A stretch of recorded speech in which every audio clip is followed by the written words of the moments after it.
Once upon a time, there was once a magic stone on the top of the mountain.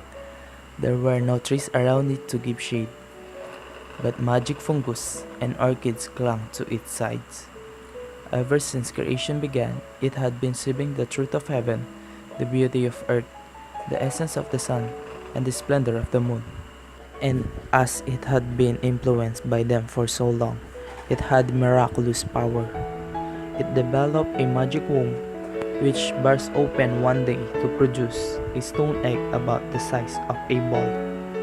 When the wind blew on this egg, it turned into a stone monkey.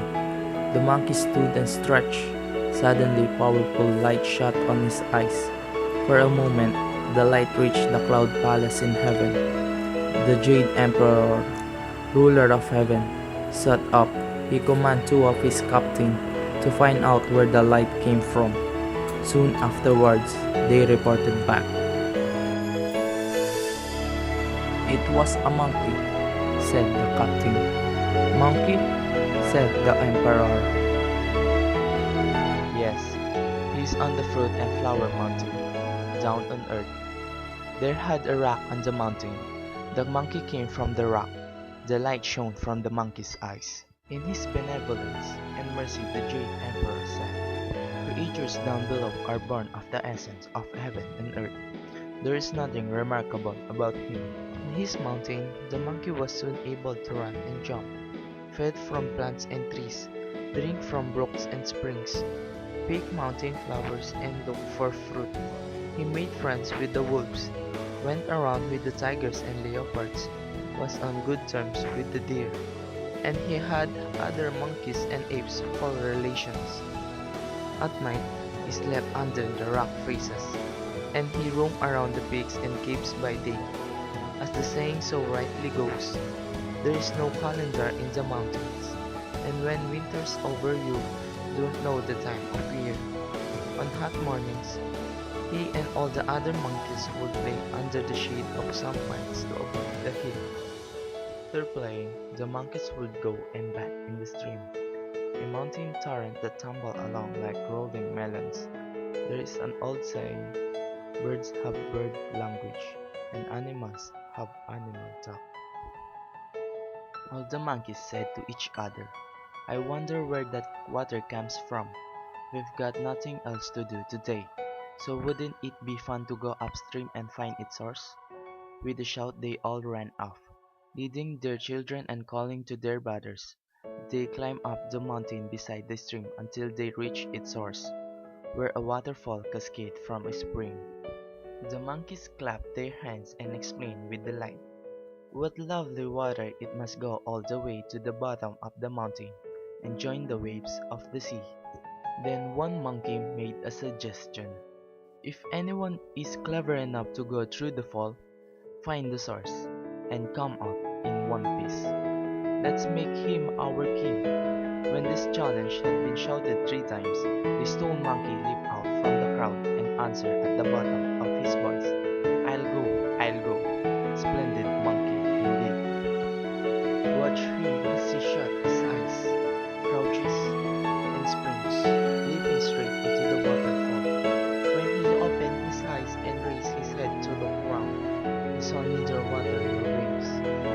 The bridge stood in front of him, as large as life. He stopped, calmed himself, took a closer look, and saw that the bridge was made of iron. The water that rushed under it poured out with a fissure in the rocks, screening the gateway to the bridge. He started walking towards the bridge, and as he looked he made out what seemed to be a house. It was a really good place. He took a good, long look and then scampered to the middle of the bridge, from where he noticed a stone tablet. On the tablet had been carved in big square letters, Happy Land of the Mountain of Flowers and Fruit, Cave Heaven of Water Curtain. The stone monkey was beside himself. With glee, he rushed away, shut his eyes, crouched, and leaped back through the waterfall. We're in luck, we're in luck, he said with a chuckle. All the other monkeys crowded round him asking, what is like in there? How deep is the water? The stone monkey shut his eyes, crouched, and leaped in again, shouting, "Follow me in, follow me in." The braver monkeys all jumped through. The stone monkey sat himself in the main seat and said, "Gentlemen, a man who breaks his word is worthless. Just now, you said that if anyone was clever enough to come in here and get out again in one piece, you'd make him king. Well, then, I've come in and gone out, and gone out and come in. I've found you gentlemen a cave heaven, where you can sleep in peace and all settle down to live in bliss. Why haven't you made me king?" On hearing this, all the monkeys bowed and prostrated themselves, not daring to disobey. Taking control of his host of monkeys, apes, gibbons, and others, the handsome monkey king divided them into rulers and subjects, assistants and officers. In the morning, they roamed the mountain of flowers and fruit, and in the evening, they settled down for the night in the water curtain cave. They made a compact that they would not join the ranks of the birds or go with the running beasts. They had their own king, and they thoroughly enjoyed themselves. The handsome monkey king's innocent high spirits could not, of course, last 300 or 400 years. One day, he suddenly felt depressed during a banquet with his monkey host, and he started to weep. The startled monkeys crowded around, bowed to him, and asked, "What's the matter, Your Majesty? Our life here is perfect, but someday our lives will end. I wish this life could last forever." "Oh, you want to live forever?" said the gibbon. "I do," said the monkey king. "Then you must study with the sage. They are free from the will of reincarnation. They are not born and they do not die. They are as eternal as heaven and earth, as the mountains and the rivers." "Where do they live?" the monkey king asked. "Only in the human world," the ape replied. "In ancient caves on magic mountains." The monkey king was delighted to hear this. The next morning, the monkeys built a raft and loaded food onto it. The monkey king pushed the raft into the stream and jumped on. As the raft began to float away, King waved to his friends. He had chosen just the right time for his journey. After he boarded his raft, the southeasterly wind blew hard for this day on end and bore him to the western shore of the southern continent. Testing the depth of the water with his pole, he found that it was shallow, so he abandoned the raft and jumped ashore. He saw humans by the coast, fishing, hunting geese, gathering clams, and extracting salt. As he was looking at the view of the monkey king, he heard the human voice coming from the depths of the forest. He rushed into the trees, and when he cocked his ear to listen, he heard a song. The monkey king was overjoyed to hear this, and he said with glee, "So this is where the immortals have been hiding." He bounded deeper into the woods for a closer look and saw that the singer was a woodcutter, cutting firewood. He was wearing the most unusual clothes. The monkey king went closer and called to him, "Old immortal, your disciple greets you." The woodcutter dropped his axe in astonishment and turned round to say, "No, no, I don't even have other to eat or drink, so how can I possibly let you call me an immortal?" "If you're not an immortal, did you know where can find one?" "Well, yes, a sage named Subudhi lives on this mountain. He is very wise," the woodcutter said. "It's not far from here. This mountain is the spirit tower of Heart Mountain, and there is the cave of the setting moon and the tree star. In that cave lives an immortal called Payatrak Subudhi. I don't know how many disciples he has trained. There are 30 or 40 of them cultivating their conduct with him at the moment. If you take the path south for 2 or 3 miles, you reach his home." He saw that the doors of the cave were shut fast, and that everything was still, with no signs of any people. Before long, the doors of the cave opened with a creak, and an immortal boy came out. In the nobility of his bearing and the exceptional purity of his features, he was completely different from an ordinary boy. He saw the patriarchs of Huti sitting on the dais and 36 minors, immortals standing below it.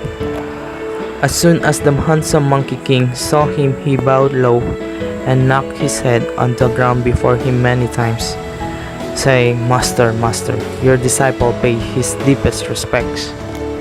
"Where are you from?" the patriarch asked. "You must tell me your name and address before you can become my pupil." "I come from the water-curtained cave in the flowers and fruit mountain in the land of Aulai, in the eastern continent of superior body," replied the Monkey King. "Throw him out," the patriarch roared. "He's a liar and a cheat, and even if he tried cultivating his conduct, he would get nowhere." The Monkey King desperately kept hitting his head on the ground and said, "Your disciple spoke the truth. I promise I wasn't lying." The patriarch asked, "If you were speaking the truth, why did you say that you came from the eastern continent of superior body? Between here and the eastern continent, there are two seas and the southern jumbo continent. So how could you possibly have come here from there?" The Monkey King replied, "I sailed across seas and oceans, crossed frontiers and wandered through many countries for over 10 years before I arrived here. So you came here by stages," the patriarch remarked. "What is your surname?" "I'm not Shirley," the Monkey King replied. "If people call me names, it doesn't bother me, and if they hit me, I don't get angry. I'm just polite to them, and that's that. I've never been Shirley." "I didn't ask if you were Shirley. I wanted to know the surname you inherited from your parents." "I didn't have any parents," the Monkey King replied. "If you had no parents, did you grow on a tree?" "I grew not on a tree, but in a stone," the Monkey King replied. "All I remember is that there was a magic stone on the top of the flower and fruit mountain, and that one year the stone split open, and I was born." Concealing his delight at hearing this, the patriarch remarked, "In other words, you were born of heaven and earth. Walk around for a moment and let me have a look at you." The Monkey King leaped to his feet and shambled round a couple of times. The patriarch smiled and said, "Thought you have rather a base sort of body. You look like one of the rhesus monkeys that eat pine seeds, and I ought you to give you a surname that fits your appearance and call you Who. The elements that make up the character Who are animal, old and moon. What is old is ancient, and the moon embodies the negative principles, and what is ancient and negative cannot be transformed. But I think I will do much better to call you Sun. Apart from the animal element, the character Sun has one part implying male and one part suggesting a baby, which fits in with my basic theories about children. Your surname will be Sun." When the Monkey King heard this, he quoted with delight and said, "Great, great, now I have a surname. I am eternally grateful to you for your mercy and compassion.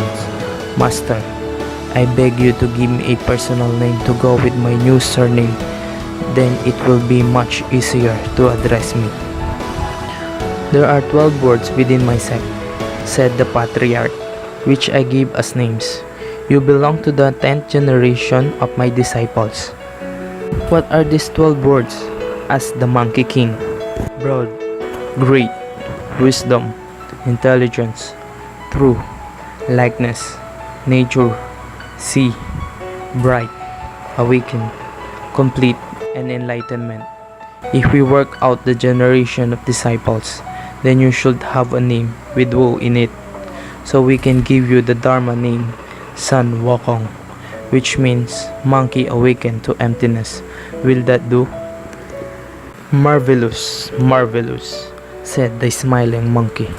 "From now on, my name will be Sun Wukong."